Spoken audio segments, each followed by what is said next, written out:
My name is Bronte Ballin, and this is our Part 2 to Pediatric Brain Tumors in the Radiology Scholars Certificate Program curriculum.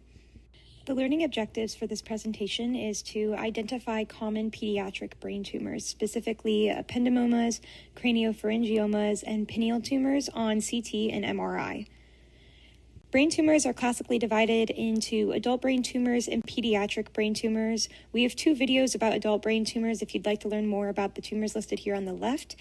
And for this presentation, we will be focusing on the 3 tumors listed on the right here, as I mentioned previously. The first tumor that we are going to be talking about today are ependymomas. These are Play-Doh-like tumors that tend to encase structures rather than pushing them aside. Typically, they're located in the posterior fossa in children, and they have the propensity to grow alongside margins of the ventricles or even squeeze through existing orifices. We have an axial image from a non-contrast CT here on the right, and as you can see, the mass is iso-attenuating. There is also effacement of the 4th ventricle, which could potentially cause hydrocephalus with massive enlargement of the temporal horns and lateral ventricles. These tumors are known for something called drop metastasis. They can potentially spread via the CSF to involve the spinal canal or spinal cord. Here are some MRI images of ependymomas. On the left, we have an axial T2 image, and on the right, we have an axial post-contrast T1 image. On the T2, as you can see, the mass is hyper-intense. It also extends from the 4th ventricle and squeezes through the foramen of Luschka along the margins of the brainstem and cerebellum. On that post-contrast T1 image, you can see that there are these areas of internal enhancement. Ependymomas do not typically diffusely enhance on imaging, as you can tell from these images as well. The next tumor we're going to be talking about are craniopharyngiomas. There can be multiple appearances of this tumor, and so for this video, we are going to be focusing on the classic appearance of the adamantinomatous subtype. The typical location for these tumors are suprasellar, and as you can see here on the right, the axial image from a non-contrast head CT demonstrates that the mass has a mixed cystic and solid component, and there are areas of coarse calcifications.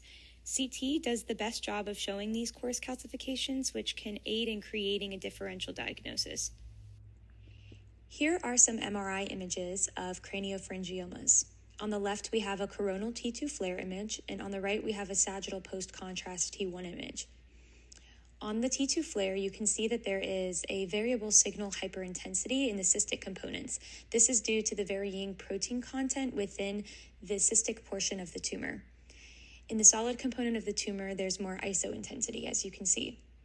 In the post-contrast T1 image, there is this peripheral enhancement of the cystic components and this diffuse enhancement of the solid components. The pituitary gland is separate from the mass, as we pointed out here with this blue arrow. The next tumor type we're going to be talking about are pineal region tumors, which is an umbrella term that includes pineoblastomas, pineocytomas, and tumors of the extrapineal origin, commonly germ cell tumors. Pineal origin tumors explode the pineal calcification, pushing it to the periphery of the tumor. The extrapineal origin tumors engulf the pineal calcifications, keeping it all at the center of the mass. These tumors can cause obstructive hydrocephalus due to its location.